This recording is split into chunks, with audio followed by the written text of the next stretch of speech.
On Sunday, February 21st, a second case of Zika was confirmed. This case involves a tourist from the Netherlands. This tourist arrived in St. Martin on February 3rd and departed on February 10th.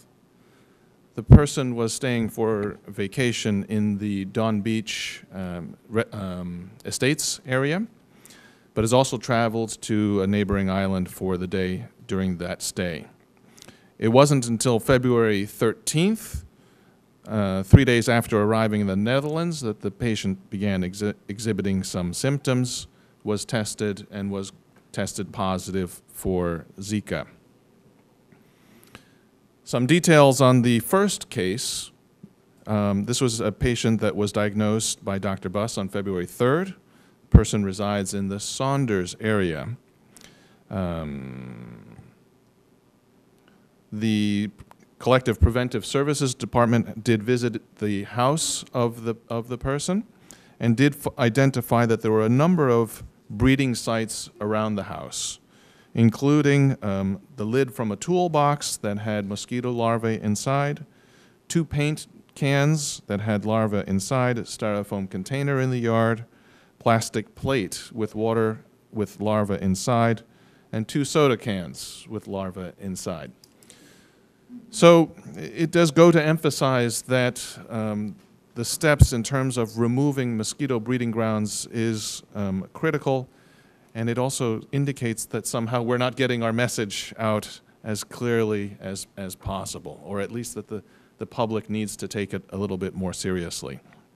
There's also a report being generated on the location by Don Beach Estates, but that report's still not ready as of yet. I have taken the initiative to contact, there's 3 homeowners associations in the area around Don Beach Estates, and I'm organizing a meeting between them and CPS for next week. And the idea is to help to educate them in terms of preventative measures, what they could be doing. So the CPS, because we are with limited amount of staff, will be making an effort to work with the homeowners associations to go through the neighborhood together with them, helping them to identify what types of preventative measures they could take, and help them to identify what things to look for. Things like, as in the first case, garbage in the area that are presenting clear breeding grounds. It's important for the public to remember that the Zika virus may be present with few or no symptoms. In general, the symptoms are mild, flu-like symptoms. They're short-lasting. They may have symptoms similar to dengue or chikungunya, such as conjunctivitis, fever or rash over the body, joint and muscle pains. These are some indicators that if you do feel these symptoms, it's a good idea to visit your doctor. We have established a hotline. This is it's a smartphone, so now this is a phone number 550-CALL or 550-2255. So because it's a smartphone rather than an office number, now the possibility is there for you to send pictures via WhatsApp. And we find that this is an important tool because we are shorthanded in the office, in the CPS. It allows the department to prioritize which sites are more critical to visit first. What we are finding is that many of the complaints that we're receiving are related to septic water problems in the neighborhood. And as I've visited many of these sites myself, it's clear that there's a septic issue. But septic issues, while they're also health hazard issues of a different sense rather than from the Zika virus or mosquito breeding sense, the solutions for those really are VROMI solutions. So when we come to problems where we find it's a septic problem and not a mosquito breeding ground problem, because they're structural in nature, we are referring them to VROMI. So by being able to send WhatsApp photos of the particular situation, it allows the ministry to be better prepared for which sites to visit first, how to prioritize them. Like I said, I'm certainly not playing down the significance of septic water in our neighborhoods that's not being treated, not being dealt with properly.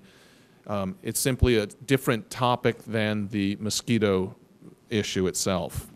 After a long trek that we're finally seeing, we're seeing a positive movement in the situation with the NEPA, with the School Board for Advanced Vocational Education. Over the past 2 weeks, I've met with the stakeholders, who are the ones that appoint the board members, as well as the remaining board members of the NEPA. The meetings were very, very fruitful. All of us, I must say, have been pointing our heads in the same direction in terms of finding viable solutions. During the meeting, it was brought forward that now 4 members in total from the 7-member board have resigned. All of the stakeholders have received the correspondence from the board, the remaining members, on reappointing having their new representatives appointed to the board. During this meeting, we received an update on the composition, as well an overview of the urgent and pending matters at the institution, including court cases. Also discussed and debated was the procedure for the appointment of the new members and the preparation of a transfer plan and document so that that transition can be as seamless as possible. The transfer plan and document are extremely important to facilitate this smooth transition and to ensure proper accountability and continuity.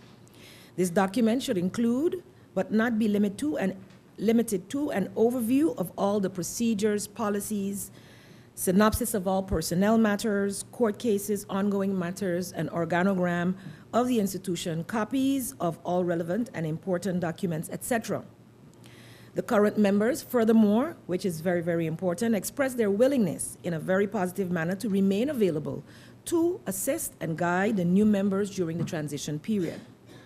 Finally, a resignation schedule was discussed, and it was decided that the new board members would meet with the outgoing board on March 5th, and during this meeting, that the credentials of the incoming members would be verified by the board, and after which then the board would submit their resignation. All stakeholders, so the ones that have the opportunity to appoint members to the board, are reminded that CV and resume must be submitted with cover letter of their proposed candidate before March 1st, 2016. The stakeholders are reminded to ensure that all the proposed candidates meet the profile and criteria for board members, and that they are willing to dedicate their time, energy, and expertise needed to turn around this vital institution.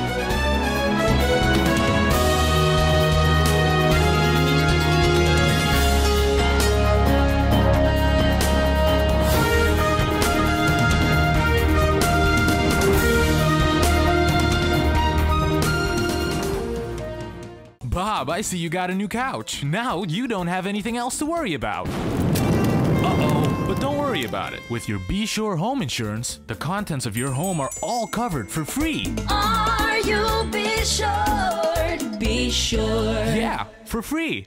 Bob, I can understand why you're parking so carefully. Of course, when you can get 80% discount on your Be Sure car insurance.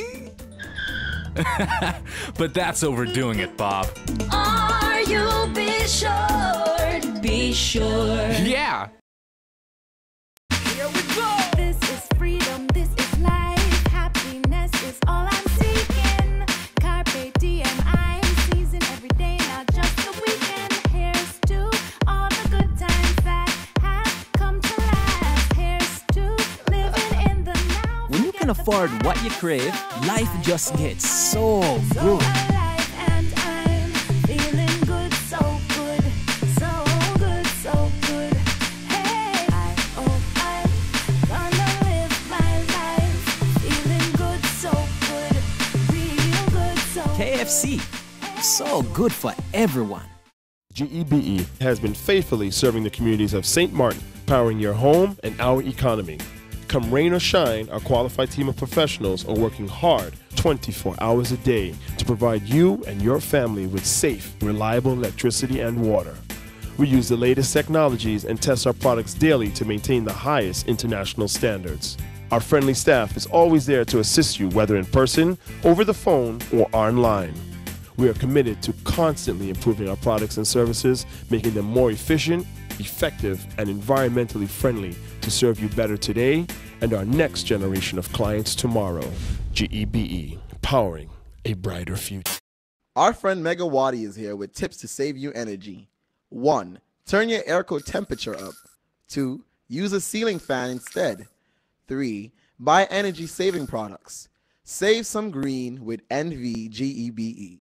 Life is a journey full of connections. You're in safe hands even when life starts too soon.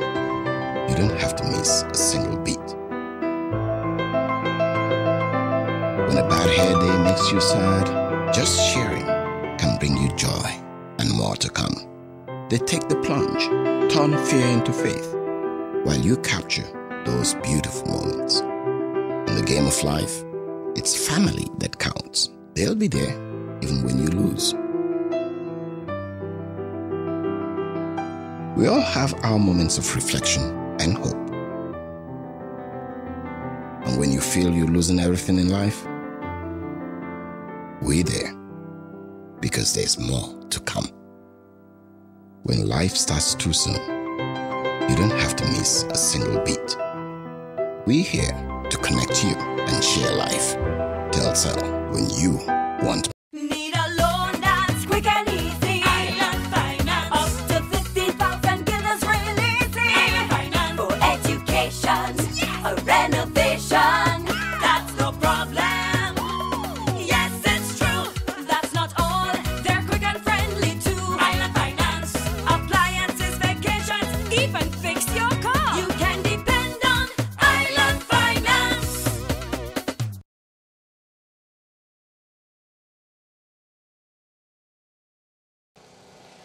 I think it will be remiss of me if I don't spend some time this afternoon to talk a little bit about why we are here. And we're not here just because of Casey Carty, although we are here for Casey Carty. We are here because of cricket. So let's hear it for cricket.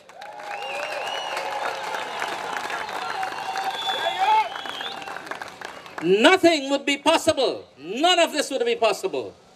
We will not be sitting at our homes or lying in bed like I was, nervous like hell and covering under the sheets. Is the truth. My wife could tell you that. And sweating on the cold air condition. Wanting to see the last score won. That would not be possible if it was not for cricket. I say to a lot of people, if you are from the Caribbean, at least the English-speaking part of the Caribbean, cricket is in your blood. It runs through your vein. One time Keith got a cut on his arm while he was playing cricket here, and the blood flowed and marked cricket on the field.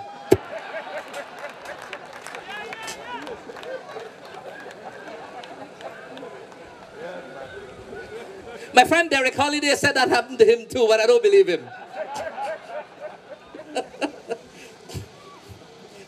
So let me thank all those people. First, I thank all the speakers. But a brief history of cricket. Cricket started here in St. Martin many, many years ago, long before I was born. They were playing cricket here. The people who came from the other islands to reside here in St. Martin in the early days, many from Anguilla, St. Kitts, Nevis, and from a far field, they come and brought the sport. Their sport was cricket and football. We play cricket when the sun is up, we play football when the sun is down, or the rain falls. Either way. I came and I saw cricket here and I started playing and I realized that there was something missing in St. Martin. There was a lot of talent here in St. Martin, a lot of ability, but we need to organize the sport. Nothing gets done unless it is organized. We could talk a lot. I hear a lot of people talk, they talk from now till morning. But if not organized, if you don't put things in structure, if you don't formulate, nothing happens. At least nothing happens very well. You need to organize. So in 1994, we started the Cricket Association here in St. Martin. I was one of the brainchild of it, of course. myself and Mr. Richardson and the cricketer, but Alvin Prescott and several of us. Before that, we started the Nagico cricket team with people like Keith Carty, Tony Christopher, some of you know him as Tony Robinson, who still umpires here sometimes. And we decided to mobilize people and start forming competitions and leagues. We decided that it was not enough to just have an association and a board, but you've got to arrange tournaments. You've got to make sure that people play in competitive sport, in a competitive way. It was my vision that we will one day play cricket, not just in club cricket here in St. Martin, but regional cricket. It's always my belief. I have never, never, never failed in my belief that St. Martin will produce an outstanding cricketer. I have never failed, never once failed in my dream and vision that St. Martin will do great things on the cricket field. So we start to arrange all sorts of cricket. We started a youth program. We started with a ladies program. Some of you who will come here on some Sunday mornings, you'll be surprised. There are more ladies playing cricket at the back there than men. Although I'm sure there are a lot of men watching.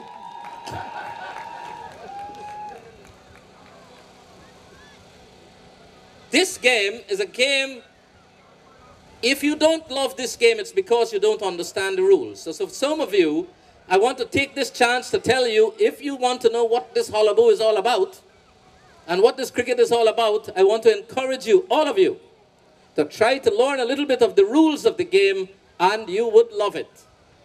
I know there are some people at Nagico that works with me and other friends of mine who never was watching cricket. Some of them from Curacao and Aruba and so on. There's a guy from Santo Domingo who said, well, I don't know anything about this cricket. They start to watch it. They start to learn the rules, and now they love it. Many times nowadays, I'm embarrassed when I go to work or I meet these people and they're telling me the scores from last night and last week, and I haven't even seen the game myself. And these are people that didn't know anything about cricket. I assure you, if you understand a bit of the rules of this game, you will absolutely love this sport. I have kept my promise so far. Cardi, you will know I also gave it to Omari Banks a few years ago. Those of you who were there will remember me giving the watch to Omari Banks. And usually it is a Movado watch because it's a museum watch. And I think it's supposed to be one for the museum. So Casey, here is your watch. Congratulations. You will open it at your own fine time and enjoy it. This is from me and my family, and I thank you very much for your great work. Everybody has been producing checks all afternoon. To be honest, Danny and the Indian Merchants Association was a big surprise to me, because I thought after all the blows Casey gave them,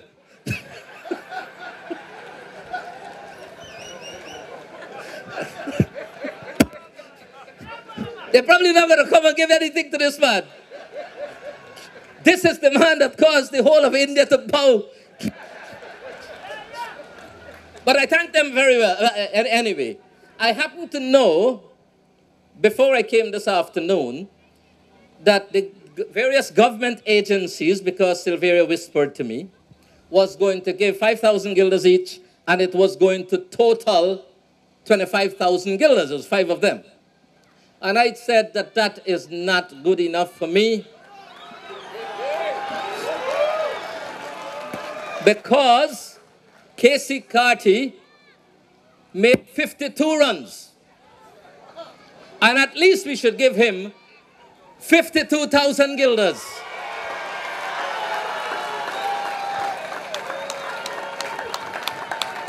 So from myself and my family and our group of companies, I am happy to present you with the other 27,000 guilders you need. Thank you very much.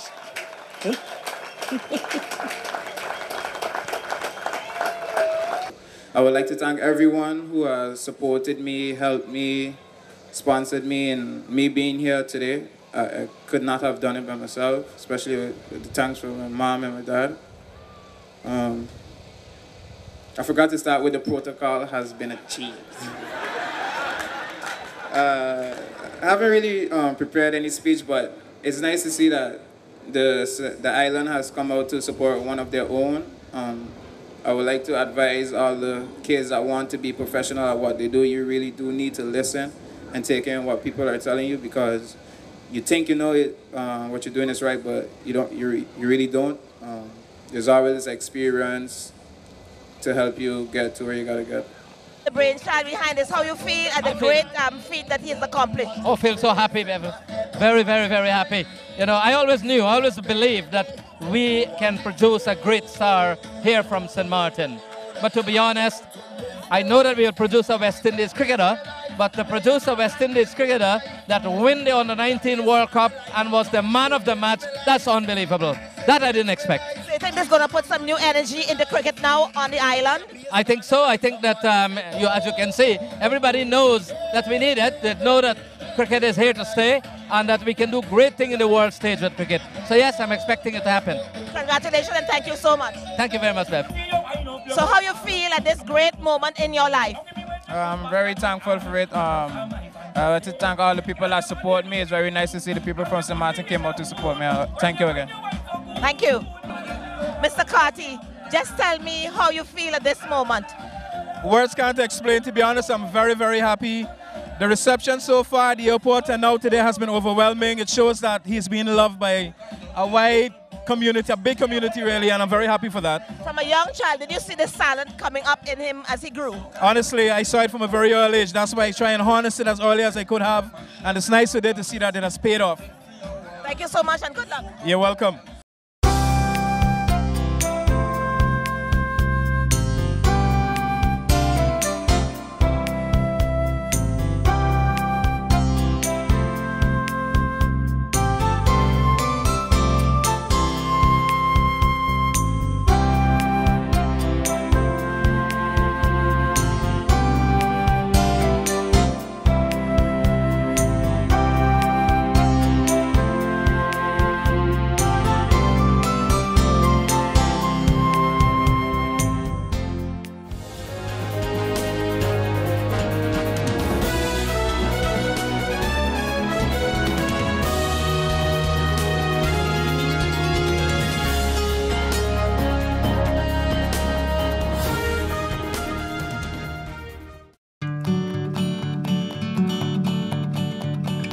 It's been said that behind every door, possibility awaits.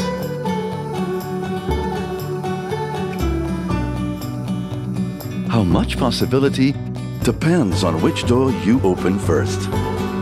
Every day, we help our customers discover the possibilities in their lives.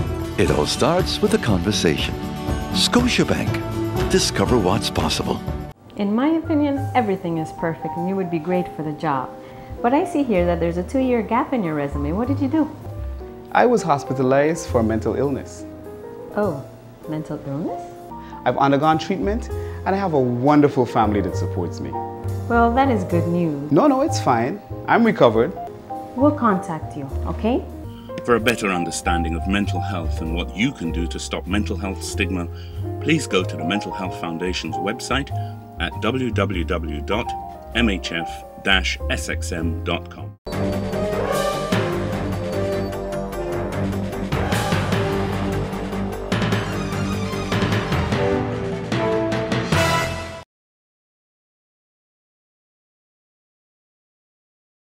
Already sent to the Corporate Governance Council with regards to the dismissal of the Supervisory Board of Directors of GEBE. Not to my knowledge. What I know, it was the first step was to invite the members to resign voluntarily. Can you at least tell us what are some of the things that caused the Council of Ministers to lose confidence in this board? It's a series of things. Information of the company is spread on the media left and right. the Council of Ministers does not get the feeling that they are executing their tasks the way it should be. Certain reports that's supposed to be sent timely according to their charter are not being sent, and so there's a whole list of other things.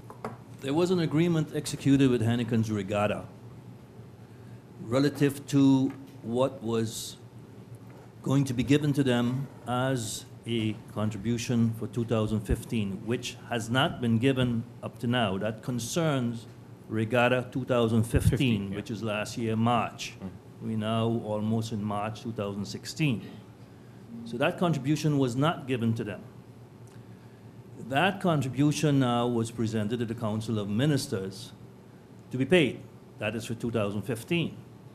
When you peruse the agreement that was existed last year with Henniken's Regatta as to how the funds that were allotted to them would be spent, the focus was that these funds will be spent on marketing of the island and not on operation costs. Since then, the report came in and that the Henniken's Regatta delivered relative to the activities last year, and from it can be seen that the funds that they had requested did not go or was not spent last year on that specific marketing goal that we had in mind. And for that reason, we decided, no, we will not pay that. This year, 2016, this government has allotted a contribution to the regatta.